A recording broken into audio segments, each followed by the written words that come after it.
We are back with another edition of Cape Ann Today with our good friend Erika Brown, the publisher and editor of The Cricket, telling us about all things Manchester by the Sea and Essex. How are you, Erika? Hey guys, I'm doing great. I'm doing great. I'm talking elections this week. I mean, I think that's the big thing. Everyone's thinking about town meeting, but elections, the deadline for papers to be submitted, signed to each town clerk's office in Manchester and Essex was last week and the week before. Last week it was Manchester, the week before was Essex.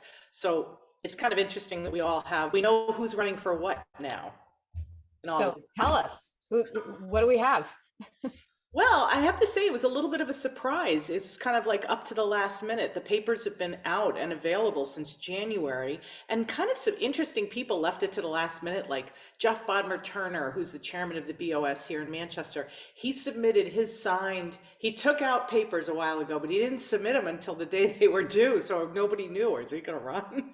Same thing with Mary Foley from the planning board. Neither one of them, I didn't think there was a possibility that either one of them would not run. But still, each one of them left to the last minute. And I think a lot of people kind of did that because there were a lot of things. There was a lot of like nail biting for, if there was going to be enough interest to get people to run for things. And I think that was a little bit of a theme this year. I think it kind of is every year, but things are like really, the boards are really loaded up now with a lot of things. And these are volunteer boards, and a lot of them, there's a lot of burnout. And so there was concern that there wouldn't be enough people, for instance, to run for the school committee. School committee is a great example. We have in Essex, there was just one slot, and that was taken up by Jacob Foster's running. So he's running unopposed in Essex. But in Manchester, and I've got to actually read this because I got to make sure I have it right. I've got 1, 2, 3, 4, 5 people running for 2 slots. 5 people running for 2 slots in Manchester for the school committee. And that's going to be really interesting. Up until a couple weeks ago, I think the school committee was really worried that nobody would run. So, and they don't do anything like preliminaries or anything, Erika, right? It's 2 from the 5, one fell swoop. 2 from the 5. I mean, and that's actually the most interesting thing, because we look at races, of course, because if you're running unopposed, that's great. Or if you're running as an incumbent, for instance, nobody's surprised that Alan Wilson is running for moderator. He's been the moderator in Manchester. I think that's the same for moderators in everywhere. But people never leave Rockport. It's not a hot race. Yeah. But there are some races. Last year there was only kind of one race, and it was both in the planning board. Remember last year it was the planning board. There was a race in Essex and there was a race in Manchester. So it was, the planning board was where it was at. So this year it's the school committee and the BOS, and over in Essex it's the planning board. So let's start with Essex. Essex, it's Matt Greco, and I hope I'm pronouncing that correctly, and Brett Prince are running for the planning board, and that's 1 seat, so it's going to be a race. They're going to run against each other. In Manchester, the race is on, as I just mentioned, the school committee. And I think we're going to do something special for that, because there's a lot of big issues with the school committee, and I think that's why there are a lot of people running. So we'll get to see sort of where people are at with their point of views on everything. But then the other one, which is a race, is the Board of Selectmen, which I love that. We didn't have a race in Manchester for the last 3 years for any Board of Selectmen slot, but this year we have 2 slots, because Eli Bowling, who is the former chairman, and he's been serving for 9 years. I mean, if there's anybody who deserves burnout status, it's Eli Bowling. So 9 years, after 9 years, he's basta. So he is stepping down. His seat is open, and then Jeff Bodmer Turner, who I mentioned before, he's the chairman of the BOS, he's up for re-election. So it's not his seat, but he's running for a seat, and happens to be his seat that's up for re-election. So we've got Jeff Bodmer Turner. Now we have 2 comers for the other slot, or for both of them, because there is a scenario by which these 2 get the 2 slots. But Brian Solisey, he's a known factor. He's currently sitting on the ZBA. A couple of years ago, he threw his hat into the ring for an appointment on the planning board, which ended up going to Chris Olney, but he was sort of in the running. And he's also kind of a known quantity with, I think there was a game crew. I want to say it was like Trivial Pursuit or something like that, that used to meet every Thursday at 7 Central at the bar. Yeah. And they used to play every Thursday. And he was basically a big, central part of that. So he's kind of Mr. Network that way. So the other thing, though, is Catherine Bialotta is running. Her name is Kathy Bialotta, but Catherine Bialotta, she's new to town. She came in and moved in during COVID, but she's been very, very active. She's an longtime executive at Raytheon.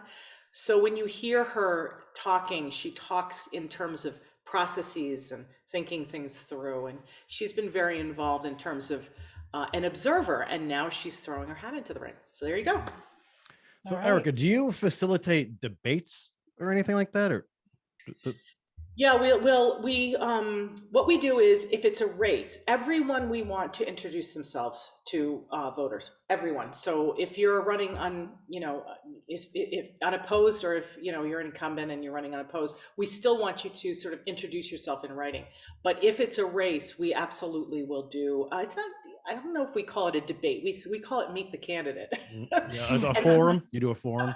It's like a forum. And we for the planning board, we did it last year, and we did it in partnership with 1623. It was really successful. I got some great feedback on it, and we distributed questions ahead of time, so there's no sort of gotcha. However, there's no replacement for actually listening to people and really understanding, first of all, letting them introduce themselves, their background, where they come from, and really what triggered them to run and to participate. I think that tells everyone a lot about somebody. But then there's no replacement for having one question and having it weighed in. In the planning board, it was three people who all weighed in on important issues that are the same. And you could sort of see different kind of vectors into, the one same issue, and there's no replacement for it, as you know. So can you tell us what you think your question would be for these? We have three people, you're saying, are running for 2 slots on selectmen? Well, three people are running for 2 slots, and I'll tell you one thing. Okay, so we'll start with BOS, because I think we should do something with the school committee, and I think that should be different and separate, because the issues, and that has a lot of froth around it. Right? So there's a lot of froth on both sides, but for the school committee, I went to a forum, not really a forum, it was a working session last week in Essex at the Essex Town Hall. It was the Essex Board of, sorry about that. It was the Essex Board of Selectmen, the Essex FinCom, and the school committee, and Avi Urbis and Pam Bodwin, the administration, right? They're already planning on next year's budget and town meetings where they expect there to be an override. Yeah, so right. About that, they're already talking about 2023. So there's a lot to do, and that's really it's about the budget with the school committee.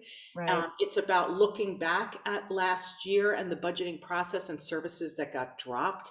It's about enrollment and enrollment trends and what it means. And it's very interesting to me in Manchester that there's so much activity, when the truth is that all the escalations and costs on the school committee are going on in Essex. Right? Yeah, right. But Manchester really cares about it because the trends are, it's a very interesting topic. So that's that. Yeah. The BOS, there's a lot of things going on that are hot buttons. Zoning is a big one. Regionalization of the public safety Right. Right. That's a big one.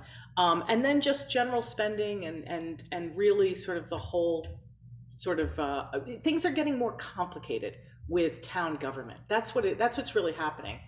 And so there's more of a need of specialists, consultants, things like that. And I think that there's this tension between people who want it to be the good old days of what about the good old days when volunteer citizens would get on a board. You didn't need to be a lawyer or a consultant or a grant manager to understand these things, or a town planner. But things are getting more complicated now, especially around zoning. Zoning's the big one. The affordable housing issue in Manchester is really a huge one, right?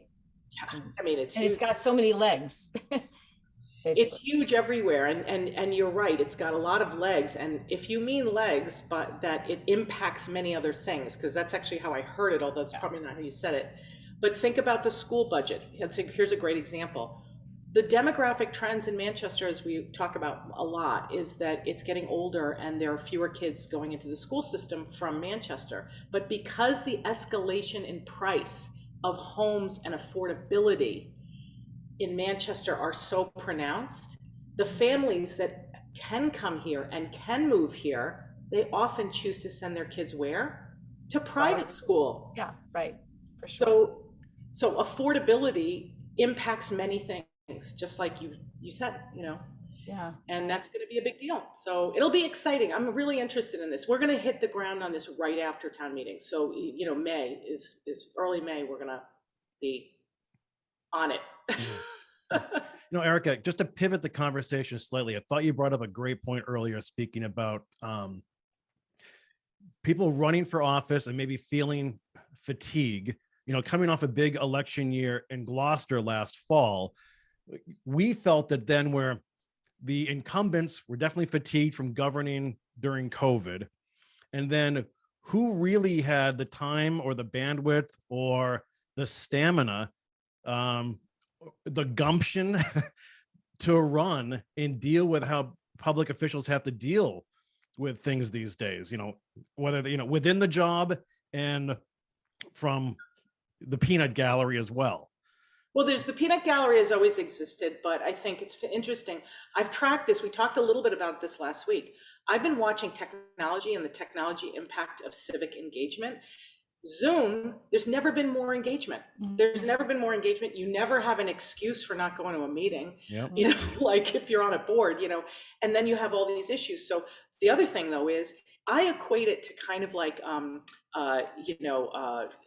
angry drivers, road rage, or social media. When you have a degree of separation, like we're on this computer, I'm not really talking to Kory or Heather, right? I mean, we are so friendly and we get along so well, it seems so friendly, but there's a layer of separation, and you'll get people who do things on Zoom meetings that they would never do in person. Yeah. And that's got to be incredibly stressful for people who are running these meetings. Yeah. Then there's open meeting violations that are now kind of more pronounced and have gotten more pronounced with electronic communication. And that's stressful too, to kind of mind your P's and Q's for all these things. And there seems to be a more stress around participation in these boards because it's more complicated to do it. Well, it really is more complicated. I mean, although I want to go back to the guy who was the Trivial Pursuit player, who's now running. I think maybe where's the missing pie piece? I feel like that might be. I should never have said that because that's what sticks. I mean, Brian Solacey is a sitting member of the Zoning Board of Appeals. He's not the Trivial Pursuit Well, maybe that should be a certain measure of.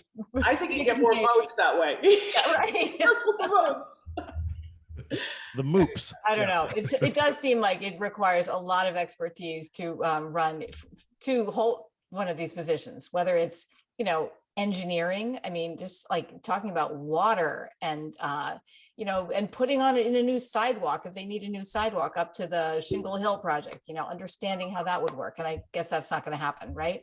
Yeah. Oh, yes. I don't know about that. Jeffrey Pope knows about it.